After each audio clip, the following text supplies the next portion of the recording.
Hello guys, welcome back to my channel. दोस्तों, आज हम इस वीडियो के अंदर करंट अफेयर के 40 क्वेश्चंस कराएंगे, तो इसलिए आप पूरे वीडियो को देखिएगा और आपको जिन जिन क्वेश्चंस के आंसर आते हैं आप वो कमेंट करके जल्दी से बता सकते हैं, जिससे कि आपका कॉन्फिडेंस लेवल बिल्डअप होगा। ठीक है, तो सबसे पहला क्वेश्चन कर लेते हैं। 8 अगस्त 2023 को पूरे भारत में भारत छोड़ो आंदोलन क्विट इंडिया मूवमेंट की कौन सी वर्षगांठ मनाई गई थी? तो 8 अगस्त 2023 को पूरे भारत में भारत छोड़ो आंदोलन की क्विट इंडिया मूवमेंट मनाई गई थी। तो कौन सी मनाई गई थी? 8 अगस्त 2023 को मनाई गई थी। और ये कौन सी थी? 81वीं वर्षगांठ थी ये। ठीक है, 81वीं वर्षगांठ थी और ये 1942 में करो या मरो आंदोलन की शुरुआत के साथ में स्टार्ट हुई थी। चलिए नेक्स्ट क्वेश्चन पर चलते हैं। अगला क्वेश्चन क्या कहता है? कौन व्यक्ति हाल ही में केंद्रीय अप्रत्यक्ष कर और सीमा शुल्क बोर्ड यानी कि सेविक CBIC के नए अध्यक्ष बने हैं? प्रकाश श्रीवास्तव, तजिंदर गुप्ता, संजय कुमार अग्रवाल और गीतिका श्रीवास्तव।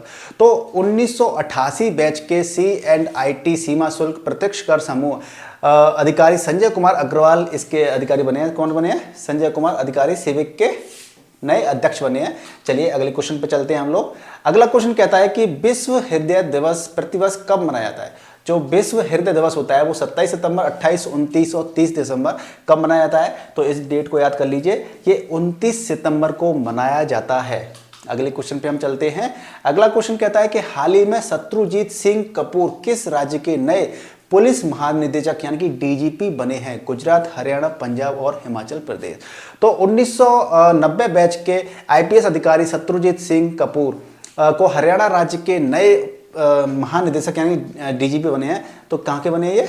हरियाणा के। ठीक है, अगले क्वेश्चन की तरफ बढ़ते हैं और पता करते हैं कि हाल ही में कौन मुफ्त IVF ट्रीटमेंट देने वाला भारत का पहला राज्य बना है? तो ये कौन सा बना है? आप इसकी बात कर लेते हैं। कर्नाटक, गोवा, महाराष्ट्र और हिमाचल प्रदेश। तो गोवा के मुख्यमंत्री ने राज्य के मेडिकल कॉलेज में मुफ्त IVF ट्रीटमेंट देने की घोषणा की है और अब तक गोवा मेडिकल कॉलेज के सुपर स्पेशलिटी ब्लॉक में 100 पेरेंट्स इस फैसिलिटी का लाभ उठा चुके हैं। तो इसका क्या आंसर हो जाता है? गोवा।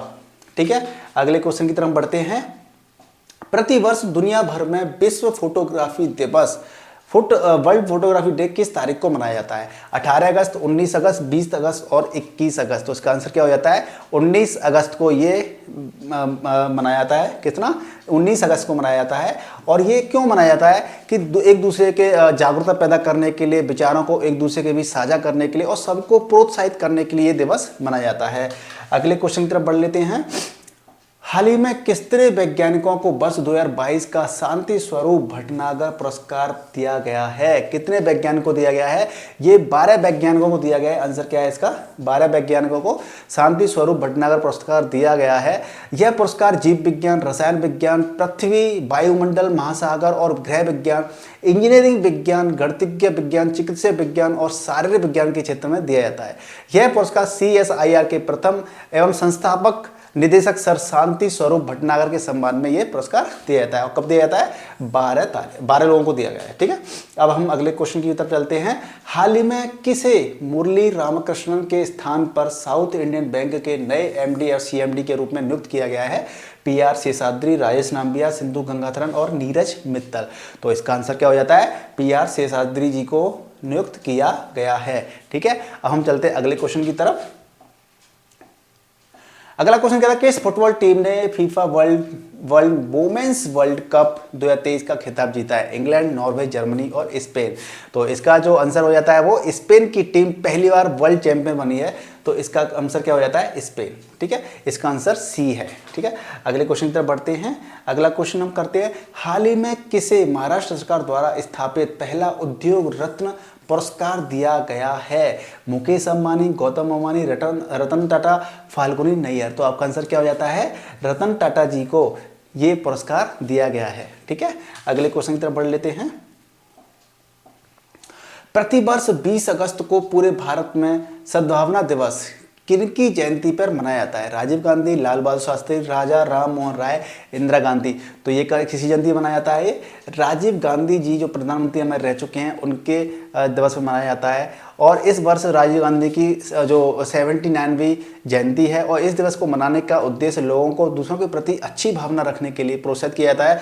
सभी धर्मों के लोगों के बीच में भाईचारा और सामुदायिक सौहार्द बढ़ाने के लिए इस त्योहार को इसको मनाया जाता है, जयंती को। अगले क्वेश्चन की तरफ बढ़ लेते हैं। हाल ही में हुन मैनेट, क्या है हुन मैनेट को किस देश के नए प्रधानमंत्री के रूप में नियुक्त किया गया है? थाईलैंड, कंबोडिया, इंडोनेशिया और वियतनाम। तो इसका आंसर क्या हो जाता है? कंबोडिया। नरेश नोरोडोम हेमोमोनो ने पूर्व प्रधानमंत्री हुन सेन के पुत्र हुन मैनेट को देश का नया प्रधानमंत्री नियुक्त किया है। हालांकि अब देश का अगला प्रधानमंत्री नियुक्त होने के बाद हुन मैनेट और उनके मंत्रिमंडल को शपथ ग्रहण करने के लिए संसद में 22 अगस्त को विश्वास मत जीतना हालांकि होगा। ठीक है, तो क्या है इसका आंसर? कंबोडिया इसका आंसर है। चलिए अगले क्वेश्चन की तरफ चलते हैं। अगला क्वेश्चन कहता है कि 7 अगस्त 2023 को भारत भर में कौन सा राष्ट्रीय भाला फेंक दिवस यानी कि नेशनल जेवलिन थ्रो डे मनाया गया है? यानी कौन सा मनाया गया है? पहला मनाया गया है, दूसरा, तीसरा, चौथा। तो इसका आंसर क्या हो जाता है? ये तीसरा राष्ट्रीय भाला फेंक दिवस मनाया गया है। तो इसका आंसर क्या है? तीसरा। और ये कब मनाया गया था? 7 अगस्त को मनाया गया था। ठीक है ना। तो अब हम चलते हैं नेक्स्ट क्वेश्चन पर। अगला क्वेश्चन कहता है 7 अगस्त 2023 को पूरे भारत में कौन सा राष्ट्रीय हथकरघा दिवस यानी कि नेशनल हैंडलूम डे मनाया गया है? नेशनल हैंडलूम डे मनाया गया है। ये कब मनाया गया है? 6वां है, 7वां है, 8वां है, 9वां है। तो 7 अगस्त 2023 को पूरे भारतवर्ष में राष्ट्रीय हथकरघा दिवस यानी कि नेशनल हैंडलूम डे 7 अगस्त को मनाया गया है। और इसको 2015 में शुरुआत किसने की थी? श्री नरेंद्र मोदी जी ने शुरुआत की थी। और चेन्नई में कॉलेज ऑफ मद्रास के शताब्दी कॉरिडोर पर राष्ट्रीय हथकरघा दिवस की उद्घाटन किया था। कब? 2015 में शुरू किया था। ठीक है, तो ये कौन सा मनाया गया है? ये आप बताइए कौन सा? 7 अगस्त को मनाया गया था और इसको देश के प्रधानमंत्री नरेंद्र मोदी जी ने बनाया था। 2015 में स्टार्ट हुआ था ये। तो जिसके बाद ये क्या हुआ था? प्रतिवर्ष मनाया जाता है और यह इस वर्ष का क्या है? 9वां हथकरघा दिवस है। यानी कि कौन सा है? 9वां। ठीक है, 2015 से आप कैलकुलेट कर सकते हैं, तो उसको हम निकाल सकते हैं आप इसको। ठीक है, अगली की बात कर लेते हैं कि हाल ही में श्रेथा थाविसिन किस एशियाई देश के नए प्रधानमंत्री बने हैं? इंडोनेशिया, थाईलैंड, मलेशिया और सिंगापुर।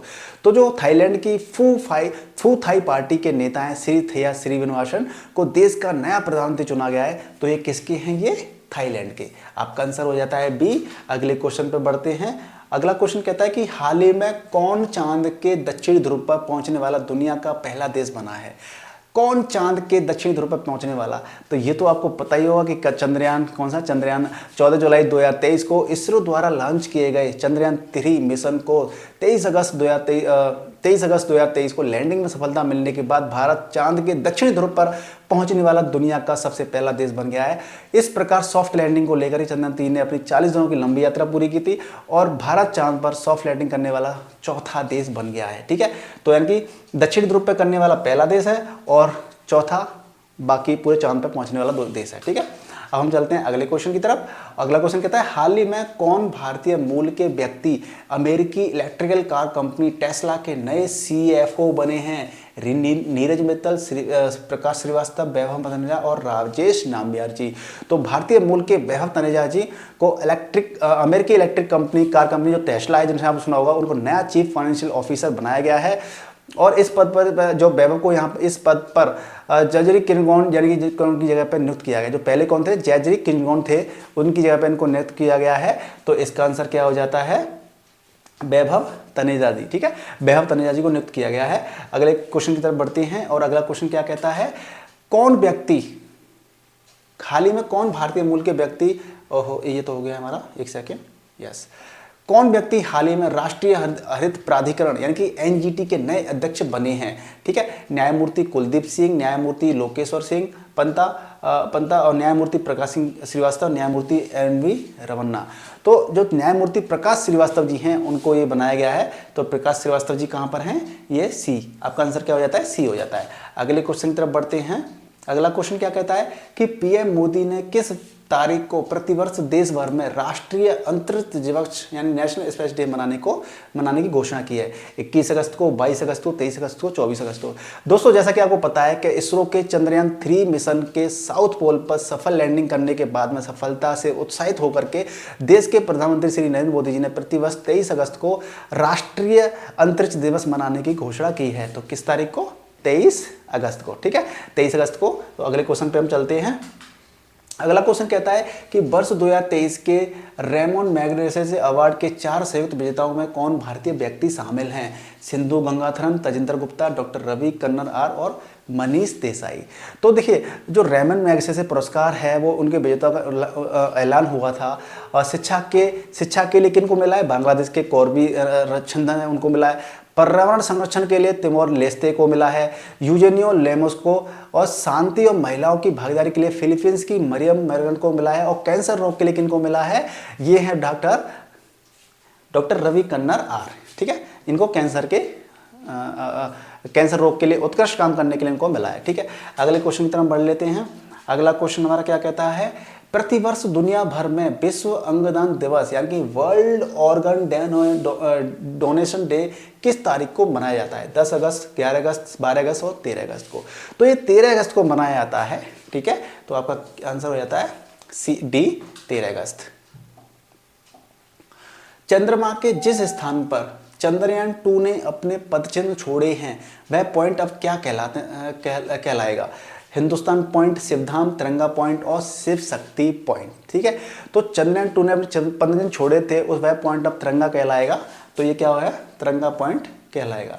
अब आपके लिए क्वेश्चन है कि यहाँ पे ये चंद्रयान 2 जो है ये चंद्रयान 2 है या चंद्रयान 3 है? आप कमेंट करके बताइएगा। ये आपके लिए क्वेश्चन है कि यहाँ पे चंद्रयान 2 होना चाहिए या फिर चंद्रयान 3 होना चाहिए। ठीक है, ये बहुत ही आपके लिए छोटा सा क्वेश्चन है।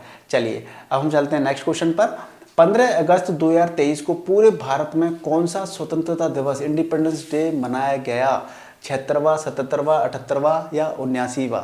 ठीक है, ये 77वां स्वतंत्रता दिवस मनाया गया था। कौन सा? 77 यानी 77वां स्वतंत्रता दिवस यानी कि इंडिपेंडेंस डे मनाया गया था। ठीक है, अगले क्वेश्चन पे बढ़ते हैं। तो कौन व्यक्ति हाल ही में मिनी आईपीए के स्थान पर एलआईसी के नए प्रबंध निर्देशक बने? यानी कि पहले कौन थे? मिनी आईपीए थे, और अब एलआईसी के प्रबंध निर्देशक कौन बने? तबलेश पांडे, एम जगन्नाथ, उमेश रेवनकर और आर दुरीस्वामी जी। तो केंद्र सरकार ने आर दुरीस्वामी जी को भारतीय जीवन बीमा निगम यानी कि एलआईसी के जो नए प्रबंध निर्देशक हैं एमडी के रूप में नियुक्त किया है। ठीक है, तो ये कौन है? राइट, तो ये आपका आंसर हो जाता है डी। अगले क्वेश्चन की तरफ बढ़ते हैं। प्रति वर्ष दुनिया भर में विश्व शेर दिवस यानी कि वर्ल्ड लॉयन डे किस तारीख को मनाया जाता है? 9 अगस्त, 10 अगस्त, 11 अगस्त और 12 अगस्त। तो ये 10 अगस्त को मनाया जाता है। तो आपका क्या हो जाता है? 10 अगस्त आपका आंसर है। बेसिकली वर्ल्ड लॉयन डे 10 अगस्त को मनाया जाता है। यह दिवस प्रतिवर्ष शेरों के प्रति जागरूकता फैलाने के उद्देश्य से 10 अगस्त को मनाया जाता है। इस दिन शेरों को लेकर के लोगों के मन में जागरूकता बढ़ाने और शेरों की घटती आबादी उनके संरक्षण पर जोर दिया जाता है, इसलिए ये दिवस मनाया जाता है।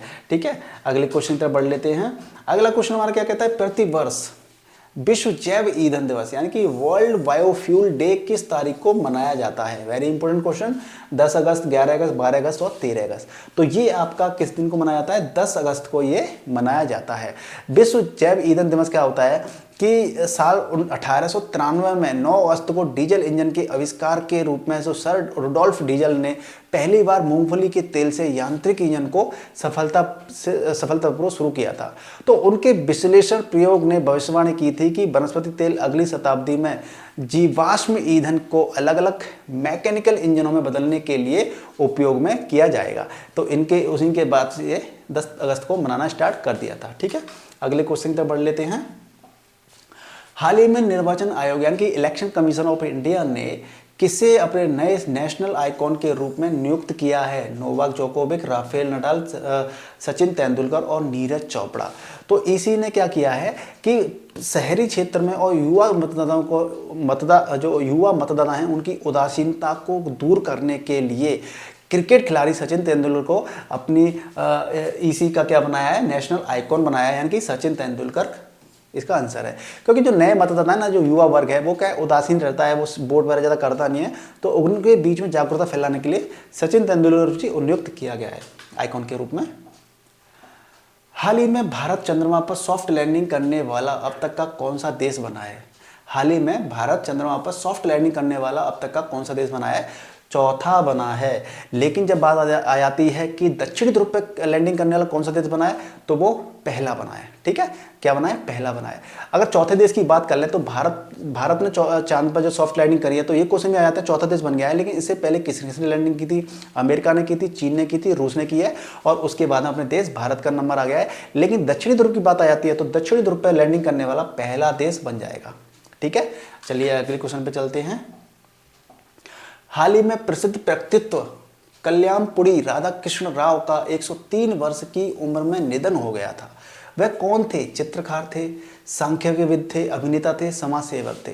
तो वो कौन थे? जो सांख्यिकीविद थे कल्याणपुरी राधाकृष्ण राव। 103 एज की उम्र में उनका निधन हो गया था। इन्हें भारत सरकार ने साल 1968 में पद्म विभूषण और साल 2001 में पद्म विभूषण से सम्मानित किया था। पद्म भूषण और पद्म विभूषण से, ठीक है, सम्मानित किया था। इनके अलावा इन्हें SS भटनागर पुरस्कार भी दिया गया था। वहीं तत्कालीन अमेरिकी राष्ट्रपति जॉर्ज बुश ने 2002 में इन्हें सर्वोच्च पुरस्कार दिया था, राष्ट्रीय विज्ञान पदक भी प्रदान किया था। तो इसका आंसर क्या हो जाता है? सांख्यिकीविद। ठीक है, अगले क्वेश्चन की तरफ चलते हैं हम लोग। हाल ही में किस राज्य में भारत का पहला AI आधारित स्कूल खो गया है? AI मतलब आर्टिफिशियल इंटेलिजेंस आधारित स्कूल खोला गया है। तेलंगाना, केरल, कर्नाटका और तमिलनाडु। तो ये पहला जो विद्यालय खोला गया है, ये शांतिगिरी विद्या भवन को केरल की राजधानी तिरुवनंतपुरम में खोला गया है। तो कहाँ की बात आ जाती है? ये केरला के अंदर खोला गया है सबसे पहला AI आधारित आर्टिफिशियल इंटेलिजेंस युक्त स्कूल। ठीक है, अगले क्वेश्चन तक बढ़ लेते हैं। अगला क्वेश्चन क्या कहता है कि हाल ही में किस खिलाड़ी को भारतीय प्रौद्योगिकी कंपनी इन्फोसिस के नए ब्रांड एम्बेसडर के रूप में नियुक्त किया गया है? तो इसका आंसर क्या हो जाता है? राफेल नडाल को किया गया है। तो राफेल नडाल को क्यों किया गया है? क्योंकि ये ग्लोबल लीडर लेवल पे किया गया है इनको। जैसे राफेल नडाल को काफ़ी लोग जानते हैं, ठीक है ना, तो इनको किया गया है। अगले क्वेश्चन तरफ बढ़ लेते हैं।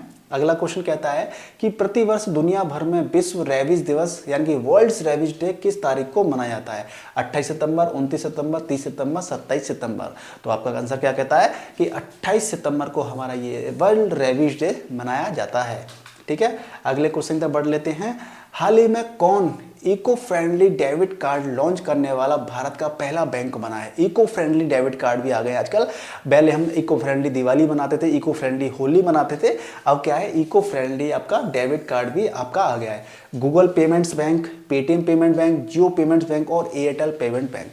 तो एयरटेल पेमेंट बैंक ने क्या किया? बचत खाते वाले नए और मौजूदा ग्राहकों के लिए, दोनों के लिए इको फ्रेंडली डेबिट कार्ड को लॉन्च किया है।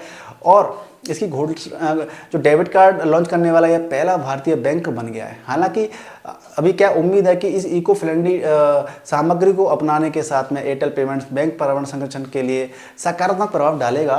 तो किसने किया है ये चीज़? एयरटेल पेमेंट बैंक ने किया है। ठीक है, किसने किया है? एयरटेल पेमेंट बैंक ने स्टार्ट किया है ये। अगले क्वेश्चन की तरफ बढ़ लेते हैं। प्रतिवर्ष दुनिया भर में अंतर्राष्ट्रीय युवा दिवस यानी कि इंटरनेशनल यूथ डे किस तारीख को मनाया जाता है? 10 अगस्त को, 11 अगस्त को, 12 अगस्त को, 14 अगस्त को। तो इसका आंसर क्या हो जाता है आपका? 12 अगस्त को ये डे मनाया जाता है। ठीक है, अगले क्वेश्चन तक बढ़ लेते हैं। हाल ही में कितने देशों को ब्रिक्स, क्या है, ब्रिक्स समूह के नए सदस्यों के रूप में चुना गया है? 4, 5, 6, 7। तो 6 नए सदस्य देश हैं, उनको ब्रिक्स में पूर्ण मेंबर के रूप में आमंत्रित किया गया है। ये नए देश जनवरी 2024 से ब्रिक्स के नए सदस्य बन जाएंगे। और इन नए देशों में अर्जेंटीना, मिस्र, इथोपिया, ईरान, सऊदी अरब और संयुक्त अरब अमीरात शामिल हैं। ठीक है, और जो हम पहले की बात कर रहे हैं, ब्रिक्स के अंदर पहले कौन कौन थे? ब्राजील, रूस, इंडिया, चीन और साउथ अफ्रीका थे। ठीक है, तो इसके अंदर कितना है? 6। इसका अंदर आंसर हो जाता है 6 नए देशों को चुना गया है, इसके अंदर ऐड किया गया है, सम्मिलित किया गया है। अगला क्वेश्चन हमारा क्या कहता है कि हाल ही में कितने, एक सेकेंड, राष्ट्रीय स्वच्छ वायु सर्वेक्षण 2023 के 10 लाख से अधिक आबादी वाले शहरों में पहला स्थान किस शहर को मिला है? भोपाल, लखनऊ, इंदौर या फिर जयपुर।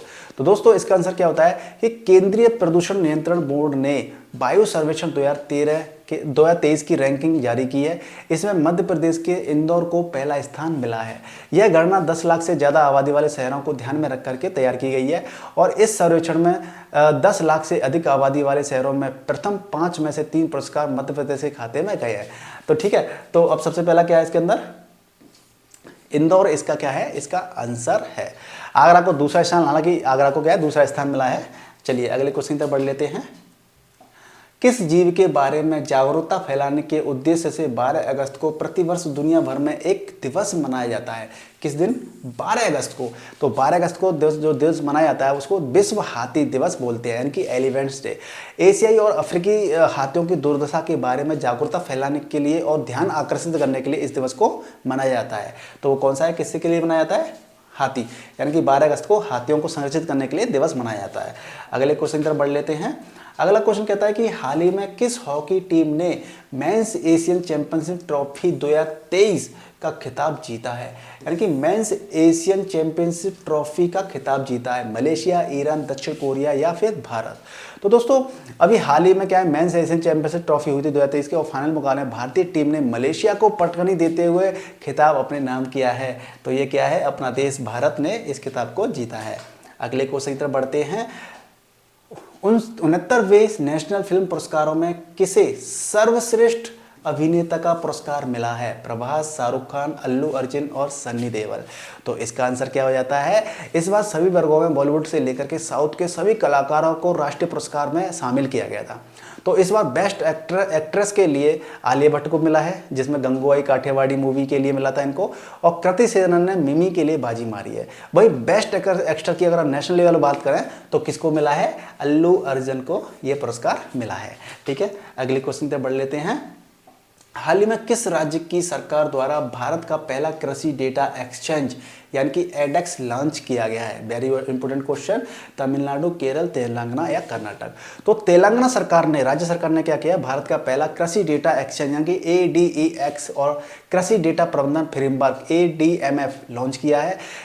कृषि क्षेत्र के लिए डिजिटल पब्लिक इंफ्रास्ट्रक्चर यानी कि DPI के रूप में विकसित एडेक्स तेलंगाना सरकार, विश्व आर्थिक मंच और भारतीय विज्ञान संस्थान के बीच में एक सहयोग है और यह दोनों उद्योग और स्टार्टअप द्वारा किसी के कृषि डेटा के आधार पर कुशल उपयोग को सुनिश्चित करने के लिए एक बड़ा लाभ प्रदान करेंगे ये।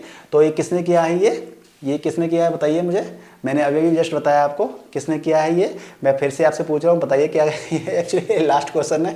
अब मैं आपसे भी क्वेश्चन पूछना चाहता हूँ कि जब मैं आंसर बताता हूँ तो आप लोगों का ध्यान रहता है कि नहीं रहता है, इसलिए आप मुझे कमेंट बताइए कि इसका आंसर क्या है। क्योंकि जब मैं स्टार्टिंग में बोलता हूँ तो आप लोगों को चीज़ सुनाई देती कि नहीं देती है, आप इस चीज़ को देखते हो कि नहीं देखते हो, तो कमेंट कर बताइएगा। मैं बता देता हूँ आपको क्या है, तेलंगाना ने। ठीक है, मुझे लगता है 40 क्वेश्चन ही थे इसके अंदर, 40 क्वेश्चन थे। यस 40 क्वेश्चन है। एक्चुअली कुछ स्लाइड में 45 क्वेश्चंस भी हैं, तो इसलिए थोड़ा सा मेरे को देखना पड़ा। तो गाइज आपको ये करंट अफेयर के क्वेश्चंस आपको पूरे कीजिए प्रॉपर तरीके से, आपके इनमें क्वेश्चन आ सकते हैं। क्योंकि करंट अफेयर की तैयारी करेंगे आप तो बेटर रहेगा, क्योंकि करंट अफेयर के क्वेश्चन ज़्यादा आते हैं कोई भी एग्जाम हो। तो चलिए मिलते हैं नेक्स्ट वीडियो, तो गुड बाय, टेक केयर।